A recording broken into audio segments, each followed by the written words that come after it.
The stars were quiet, but Earth was not. Tension filled the planet like electricity in the air before a storm. Reports had spread Zurathal, the new daughter of the cruel king, was coming. She wasn't coming to speak. She was coming to end. Her sister, Ixal Thol. Ixal stood on the balcony of the Earth base, overlooking the city of New Geneva. Below, people moved like tiny dots, unaware that war might arrive in ours. She wasn't scared, but she was tired. Raina Cole walked up beside her. She's real. Our long-range sensors caught her ship just outside Pluto's orbit. Ixal nodded slowly. What is she flying? A dark-class vessel built for stealth. No diplomats, just her. So she's not here to talk? Ixal said softly. No. She's here to fight you. Ixal turned, her eyes calm. Then I'll meet her first. Raina shook her head. This could be a trap. It's fine, Ixal said. I used to live in a cage. Trap is just another room. Emery met her in the tech bay as she prepared her gear, but instead of a weapon, she was picking up something else, a small bracelet with lights and a transmitter. You're not taking a gun? He asked. No, she said. She was made to fight. I was made to survive. That's the difference. Emery gave her a long look. If anything happens to you, she stopped him with a hand on his arm. If I don't go, everything we built could fall apart. He swallowed hard. Then don't die. She gave a small smile. I'll try not to. The ship that carried her to orbit was silent inside. No crew, no backup, just Ixal. And the stars as she crossed into the outer edge of Earth's defense line, she saw the cruel ship, black and massive, shaped like a claw. A single escape pod detached and moved toward her. Ixal opened her hatch. Moments later, Zurathal stepped aboard, tall, beautiful, clean skin like polished stone. Forearms with sharp armor, no fear in her eyes. Ixal had never seen someone look so perfect and feel so empty. So Zura said, "You are the shame." "And you are the copy," Ixal replied. Zura didn't blink. I was made better, faster, more obedient, like a tool, Ixal said, like a weapon. They stared at each other, sisters, but strangers, enemies by design. Ixal walked into the meeting room on her ship and motioned for Zura to follow. "I want to talk before we fight," she said. Zura frowned.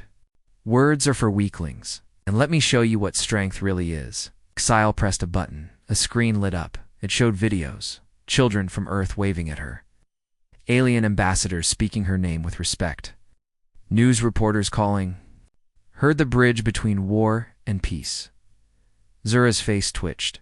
You became their pet. I became more than a weapon. Zura narrowed her eyes. You turned against your blood. I chose my path. Zura moved closer, and die with it. She struck fast. Her arm flashed forward like a blade. Ixal dodged, barely. The wall cracked behind her. Ixal rolled away, using her lower arms to block. I don't want to fight you. Zura swung again. Then you'll lose. Blow after blow. Came. Ixal didn't fight back. She dodged, blocked, moved. You're strong, she said between breaths. I was made to end you, Zura said, eyes glowing red. Ixal smiled faintly. Then why do I still stand? Zura screamed and charged. Ixal whispered, because you're just doing what they told you. I'm doing what I chose. And with that, she tapped her bracelet. A pulse shot out. Not a weapon. Signal from across. The solar system, Earth ships, caught it. So did alien satellites. The message was clear.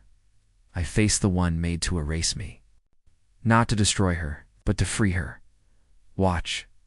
Learn. Choose peace.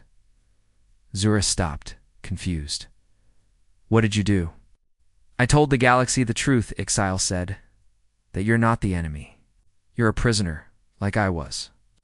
Zura's hand shook. No, she whispered. Yes, Ixal said softly. We're born in his shadow. But you can step out. Just like I did. Zura looked around. This was supposed to be a fight. It still can be, Ixal said. Or it can be the beginning of something else. Back on Earth, people watched in silence. All across space. Aliens listened to Ixal's message, and the question spread like wildfire. Can even weapons become something more? Zura sat down on the cold floor of the ship. I feel broken, she.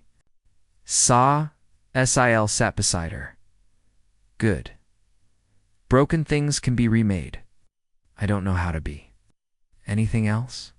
You start small, Ixal said. You start by choosing. Zura turned to her. What did you choose? Ixal looked out the window at the stars. I chose to be ugly and free. Hours later, the Earth base received a message. Zurathal will not fight. She requests asylum under Earth protection. The planet held its breath, then cheering. Not everywhere, not everyone, but enough to start something new. Ixal returned with Zura beside her. They walked through the crowd, 2 daughters of a warlord. One unwanted. One built to kill, but both now symbols of something far greater. In the months that followed, peace talks began across the galaxy. The cruel empire lost power. Other planets started asking their own children, their own warriors, what do you want to be? For the first time, answers came that weren't about war. Exile opened a school in New Geneva, not for humans, it's not for aliens, but for the unwanted. Children cast out from worlds, survivors of war. Strange looking, strange speaking, strange thinking. She called it the House of Choice. Zura became one of the teachers. She smiled rarely. But when she did, it was real. One evening, Emery stood outside the school gate. Ixal walked out to meet him. He held up a gift, a small badge that read, Ambassador Exile Thal, Defender of Peace, she laughed. I don't need this. I know, Emery said. But sometimes symbols matter. She held it in her hand. What now? She asked. Now, he said, we live. In far across space, in a dark throne room, the cruel king watched the news on a hologram screen, 2 daughters. Both lost to him, he said nothing. Then he turned off the screen and sat alone. For the first time, he understood. He had created weapons, but Earth had created daughters, and that was something he could never defeat. Ixile Thal sat in the Earth Council chamber, silent but awake. Her new Earth ID card lay on the desk in front of her. One side showed her picture-gray skin, crooked teeth, big yellow eyes. The other side said Protected Civilian Earth Federation. Status: Ambassador under special watch. She never wanted titles. She never asked to be noticed. But now the whole world and even other planets knew her name.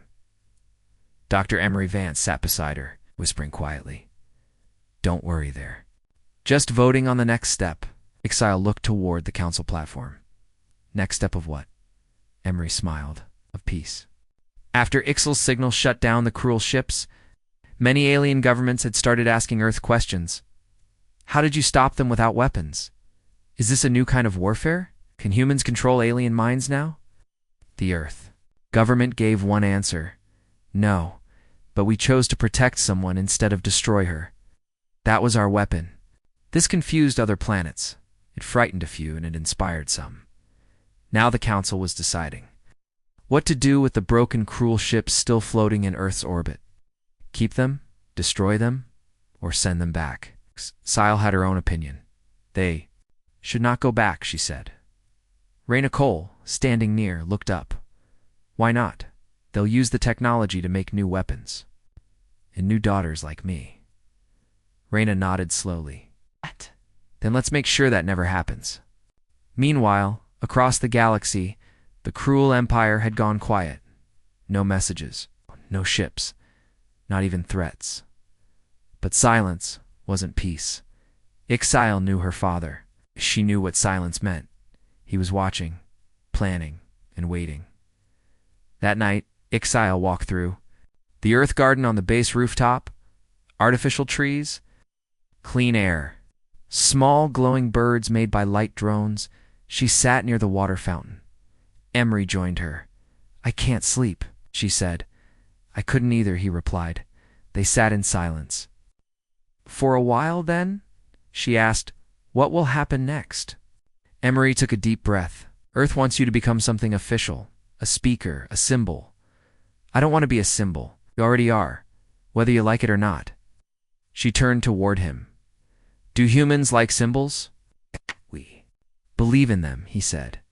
Sometimes even when we shouldn't. Later that week, a message arrived from deep space. Encrypted. Cruel language. Meant only for exile. She opened it in a private room. But Reyna and Emery were there too. The message played as a cold, familiar voice filled the air. My daughter, you've embarrassed our name. You've exposed our weakness. Yet ... You still have our blood. Return. You will not be harmed. You will be studied. You will be remembered. That is more than most daughters get. Ixal stared at the screen. Emery whispered, He wants to turn you into a lab sample. She nodded. Yes, that's how the cruel show honor. Reyna asked, Do we reply? Ixal stood slowly. Yes, but not with words. The council approved a new mission, to take Ixal to the outer edge of Earth's space, where she would speak to alien ambassadors. Not as a hostage, not as a tool, but as proof that Earth's way protecting the broken could be stronger than war. The ship assigned to her was called Hopefire. She hated the name. I don't want to be fire, she muttered. You already were, Emery said. You lit the truth. She gave a slow grin. That sounded like poetry. He winked. Sometimes I try. The Hopefire lifted into the stars with Ixal, Emery, Reyna, and a small crew. They headed to the neutral zone, near the galaxy's core, where 5 other alien races would meet them. Each race had once fought the cruel. Each feared them, and now each wanted to know how a young girl and ugly daughter defeated an empire. Ixal. He wasn't sure she had an answer, but she would try. The ship arrived at the edge of the meeting zone. A quiet space station called Harmon's Cradle. Floating near an asteroid belt, the station was made of glass and metal vines. Inside, alien faces watched her closely. Some with 6 eyes, some with no eyes, some with sharp scales, some soft as jelly. They whispered as she passed. That's her, ... the child of the War King, ... Is she dangerous? Or is she the future? Ixal walked tall. She had learned that even if you were afraid, walking like you're not changes everything. The meeting began. One by one, ambassadors gave their speeches. Long, dry, full of words like policy, galactic cooperation. In future bonds, Ixal stood last. She looked around the room. No one wanted me. Not my father. Not my world. Not even some people on Earth. The room went still, but one man gave me ice cream. One woman gave me safety. One planet gave me a second chance. Her yellow eyes glowed softly. Now I ask you to do the same. Not for me, but for anyone you once threw away. Then she stepped down. No applause. No noise. But many eyes, alien and human, were wet. That night, Emery came to her room. You did it? He said. No, she replied. I only started it. He smiled. Then let's finish it. Debt. But before he could say more, the station alarm rang. Another message had arrived. This time, not from the KRUL, it was from a small planet called Velto Prime, once attacked by the Cruel. The message was short. We have captured a cruel scout. He says your father has named a new daughter, and she is worse than you. Excel's blood ran cold. They replaced me. Reyna leaned forward, or they're preparing revenge. Emery asked, Do we believe it? Ixal stood up. We don't have time to question. You have to act. The next morning, the Earth Council gave her permission to meet the prisoner. The journey to Velto Prime was fast but not fast enough for Ixal's nerves. When they arrived, she walked into the prison chamber where the cruel scout was held. He looked up at her and smirked. So, ... You are the failure. Ixal didn't flinch. Who is the new daughter? Her name is Zurathal, the scout said. Stronger, sharper, pure. She's a weapon. She is what you should have been. Ixal narrowed her eyes. Then, I'll show you what I've become. The scout laughed. You? Fight her. Emery stepped beside her. No, not fight. Stop. Later, Ixile stood alone on the hill outside the prison looking at the stars. She's coming, isn't she? She whispered. Reyna joined her. If your father built her to replace you, ... then yes. Then I'll face her. Emery walked up, calm and steady. Not alone. Ixile nodded. It's not just about me. It's about showing the galaxy that the past doesn't control us. She looked out into space. I will not run. And far away, on a cold and black planet, a new creature opened her eyes. Tall, sharp, beautiful in a cruel way. Zurathal. She looked at the stars. I will erase the shame, she said, and Earth was glowing in her path. The alarm echoed across the Earth base. Red lights flashed. The sirens howled. The soldiers moved fast, blocking doors and checking systems. The beacon had been activated from inside the base, and all signs pointed to Ixile Thal, but Ixile had done nothing. She sat on her bed, shocked and silent, while Dr. Emery Vance tried to explain to the others that she was not to blame. She didn't send the signal, Emery shouted. It was remote activated from the cruel side. She had no idea. Enter the room, eyes sharp. That may be true, but the signal still left Earth. We have to prepare for the worst. What do you mean? Emery asked. I mean, the cruel may be coming. Coming for arms went cold. Coming for what? She asked quietly. Reyna turned. To her, for you. Back in the command center, data poured across the screens. 2 unidentified ships just dropped out of warp, a tech officer said, heading toward Earth. No reply to hails. Reyna narrowed her eyes. Time to contact? 6 hours. Emery clenched his jaw. They're not here to talk. No, Reyna said. They're here to clean up the king's mess. Sat in silence in a secure room, guarded by 2 human soldiers. She could feel the tension in the air. Even the ground beneath her seemed to vibrate. Emery came in, holding a small box. I brought you something, he said. She looked up. What is it? A translator pendant. You can speak in any human language with it now, even understand. Earth jokes better. I still don't understand jokes, she said softly. That's okay. Some of us don't either, she smiled. Small one, but real. Then her face turned serious. If the ships come, what will you do? We'll protect you. You'll go to war, for me. We've gone to war for less, Emery said. But this time, we fight for the right reason. In the public areas, panic began to spread. News channels showed images of the alien. Ships. People posted on social media. They're here to finish what they started. Why did we trust the daughter of our enemy? Earth will burn. In the shadows of New Geneva, protest groups grew louder. One group even tried to break into the base, but was stopped by security drones inside her room. Ixile stared at her own hands. Why do I bring only danger? She whispered. Emery sat beside her. You didn't choose this. But you can still choose what happens next. How? By standing with us. Not hiding. Ixile looked at him. Even if your people hate me. Yes, Emery said. Especially then, as the ships approached, Earth prepared. Missile systems were armed.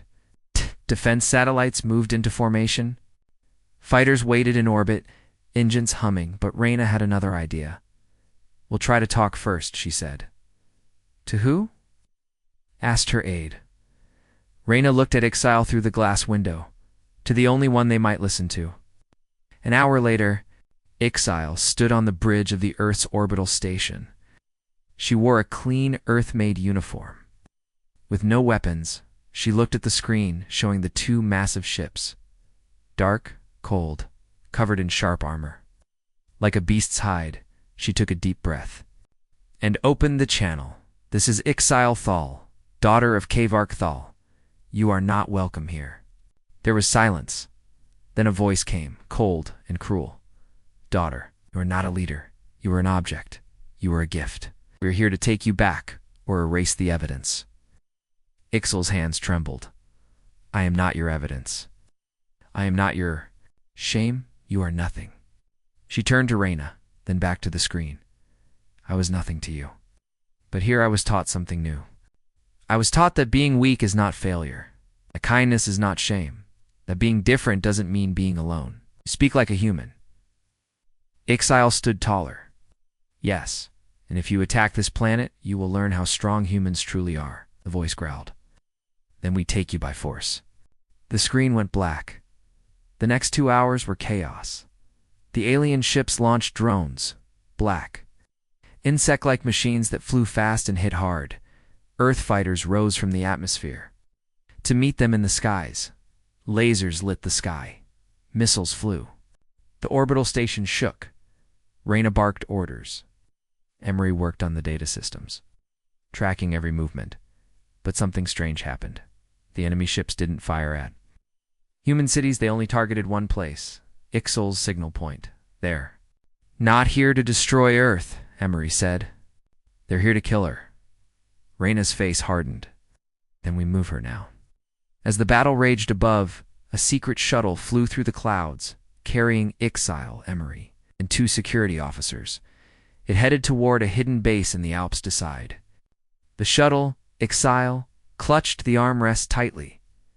This is all my fault, she said. No, Emery replied.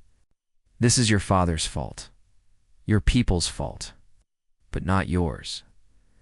Ixile turned to him, eyes glowing faintly. Then I must end it. What do you mean? I give myself to them, maybe they'll stop. You're not a sacrifice, but I am the signal. I am the reason they came. Emery looked at her, voice shaking, and I am the reason you won't give up. The shuttle reached the hidden base just as the cruel ships launched their second wave. L1. Earthship exploded in orbit. Pieces fell like shooting stars. Inside, the base Reyna appeared on the holoscreen. They're going to break through. We may not stop them in time. Exile stood quietly. Then she spoke. I want to help. Reyna frowned. How? Exile pointed to the signal tech. The transmitter inside me is active. But if we reverse it, I can send them a message. What kind of message? Emery asked. A final one. Reyna nodded. Do it. The scientists worked fast. Ixa sat in the center of a glowing ring, wires attached to her arms and back. Her body ached. Her chest burned. But she didn't stop. They finished the connection. Ready? Said the lead engineer. Ixa looked at Emery. If I don't survive this, you will, he said. Because you are stronger than they ever knew. She smiled. Then she closed her eyes. The signal burst out like a shockwave, pure, direct, and filled with Ixal's voice. This is not your world. This is not your war. And I am no longer your tool. The enemy ships paused, confused, delayed. Then came the second. Message 1 coded deep inside Ixal's DNA. A shutdown code. The same code her father gave her at birth to destroy her. If needed, she used it in reverse, and it worked. The enemy ships began to fail. Systems shut down. Drones dropped like flies, and then silence. Earth watched as the massive, cruel ships powered down and drifted.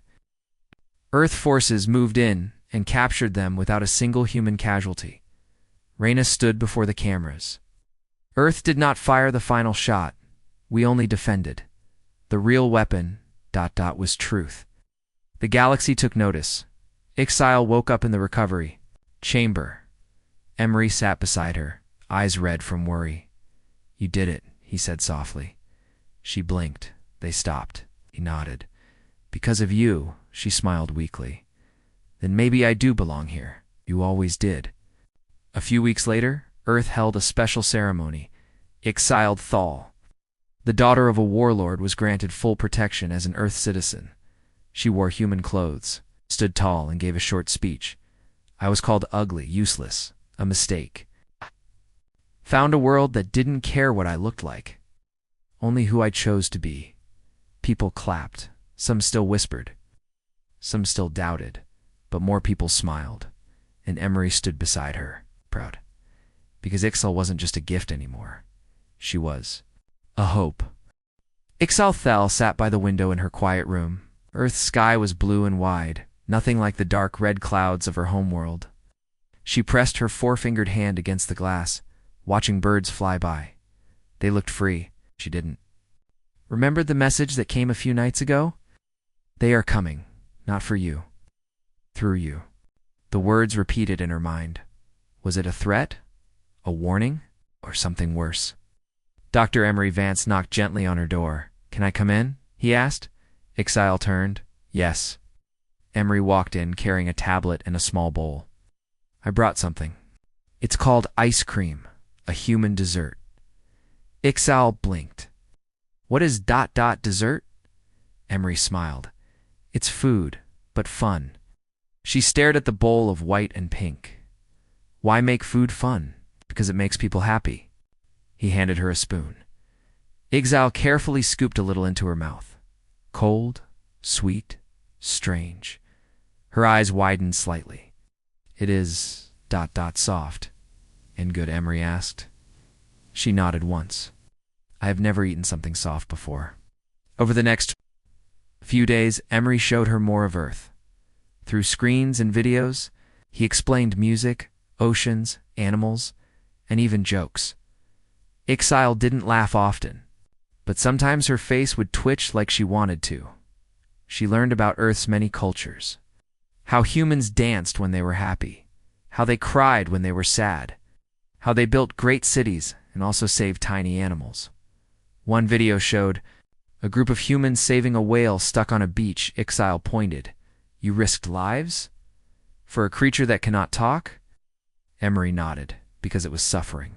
She looked confused. That is weakness where I come from. He leaned closer. Here, we call it strength. At night, Ixal had trouble sleeping. The message still haunted her. She asked the base, to scan for other signals. Nothing. But she didn't feel safe. One night, she told Emery, I think someone is watching me. He frowned. We've blocked all signals from your homeworld? What if it's not a signal? What if it's something inside me? Emery paused. Like what? I don't know, but I don't feel ... alone. He looked serious. I'll run a scan. Full body, non-invasive. Just in case. She nodded for the first time. Someone believed her without calling her crazy. The next morning, Ixal stood in front of a mirror. It was the first time she looked at herself for longer than a few seconds. She touched her uneven face, one eye higher than the other. Sharp teeth, gray skin, long limbs. She whispered ugly. Emery walked by and heard her. He stopped. Who told you that? My father. Everyone. Well, not me. She looked at him. You're being polite. No, he said softly. I'm being human. She tilted her head. What does that mean? It means we see more than shape. See heart. Ixal didn't reply, but her eyes became glassy. Later that day, the scan results came in. Reina. Cole Emery and two scientists studied the data. There's something unusual in her nervous system, one said. Nanoscale. Very advanced. Emery asked. Is it dangerous? It's not yet, but it's a kind of biotech transmitter. Hidden. Dormant. Reina stepped back. Are you saying she's a spy? Emery shook his head. No, she doesn't know it's there. Reina frowned. So she's a Trojan horse. Emery slammed his hand on the table. No, she's a person. Someone used her without her knowledge. They all fell silent. Reina finally said, Then we keep this quiet. No press, no politics. We protect her.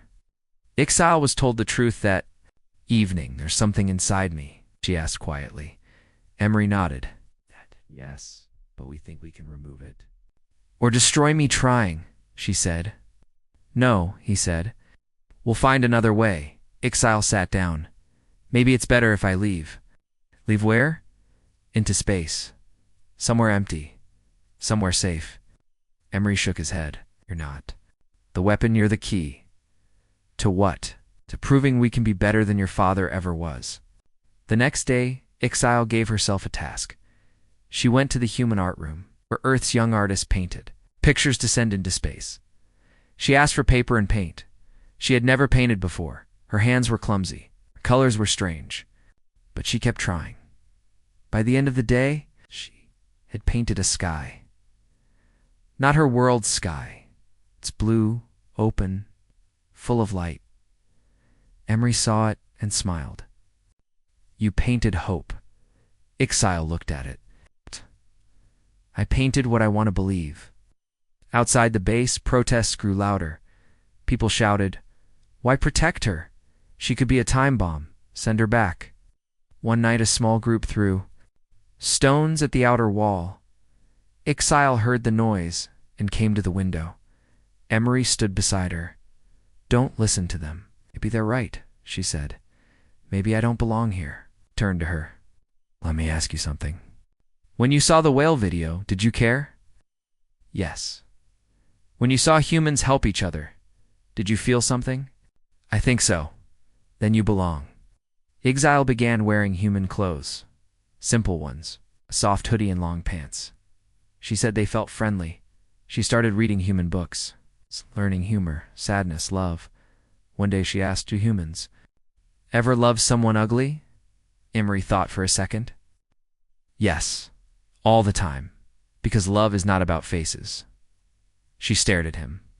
"Would you ever love someone like me?" He blushed, not with fear, but with kindness. "I already do," he said. As a friend, Ixal looked away, but her hands stopped shaking. Later that week, Ixal had a strange dream. In it, she stood in her father's throne room. But it was dark and full of broken mirrors. Each mirror showed a different version of her, cruel, silent, broken, angry. Then, a door opened. Light came in, and inside that light was Earth. She walked toward it. As she stepped through, the mirrors shattered behind her. She woke up crying. Emery ran in. "What happened?" She said only 2 words. "I chose." In the control room, a red alert flashed. A signal had been sent from the base, traced to Ixal's location. Someone or something had activated the transmitter, but it wasn't her. Reyna slammed her hand on the console. "Who did this?" one tech said. It was auto-triggered, remote command. Someone from her homeworld just used her as a signal beacon. Emery's voice was calm but firm. "Then we fight back, not with weapons, with truth." Him. "What do you mean?" He said, "We show them she's not a tool. She's a person. We protect her like one of our own." The galaxy watched in silence as the trial of Kavark Thal, king of the cruel dominion, began. His ship had fallen during the failed invasion of Earth. Now, the once mighty ruler stood inside the glass chamber of the United Galactic Tribunal. His black-scaled hands shackled, his red eyes burning with anger and shame. The courtroom floated high above Earth. Inside an orbiting space station shaped like a silver wheel, dozens of species sat in the large hall, their different eyes watching the trial unfold. Every screen across the galaxy showed the same thing, the end of a tyrant. At the center stood Ambassador Reyna Cole, the human representative. She wore a calm face, but inside she was nervous. This moment mattered not just for humans, but for how they would be seen across the galaxy. The lead judge, a tall jelly-like creature called Chimek, boomed through the translator. "You, Kavark Thal, led a direct attack on a peaceful world. Do you deny your crimes?" Kavark snarled. "I do not. I underestimated the humans. That is my failure, not theirs." Whispers moved through the crowd. Reyna stepped forward, admits his crimes. "The cruel fleet was destroyed. His armies have surrendered. But Earth does not seek revenge. We seek peace." Chemnek turned to her. "You do not request execution?" "No," she said clearly. "We offer mercy. But it must come with a price." Kavark laughed, a deep, ugly sound. "Mercy? You offer me mercy after I tried to burn your cities?" Reyna stared back. "You failed. Now you have a choice. Give us something, anything that proves you are willing to change, or the tribunal will vote for your death." The room grew still. The alien king stood silent for a long time. Then, with a smirk curling his cracked lips, he said, "Fine. You want a gift? He raised his head proudly. I give you my daughter. There was confusion, murmurs. Even the judges looked at each other. Reyna frowned. What? My daughter. Ixiothal. She is of my blood, my name. I cast her out. I give her to Earth as a gift. In return for my life, is she a warrior? Asked one judge. Is she dangerous? Asked another. No, Kavak said coldly. She is useless. Ugly. A burden, but she is mine. Take her. Do what you like with her. Reyna looked. Shocked? You offer your own child? He smiled bitterly. You humans like kindness, yes. Take her. Show the galaxy your mercy, or let her rot with me. The tribunal fell into debate. Many were disgusted. Some curious, others afraid. But Reyna saw something else. A chance. Not just to save a life, but to test if Earth could truly be better. We accept, she said. 3 days later, the alien transport ship arrived. Reyna stood on the landing pad of New Geneva, Earth's main interspecies base. The sun was rising. Over snow-capped mountains, security drones hovered above. Reporters waited in silence. The ship opened with a hiss. Out walked Ixiothal. She was strange, nearly 7 feet tall. Her body was covered in dull gray scales. She had 4 arms too.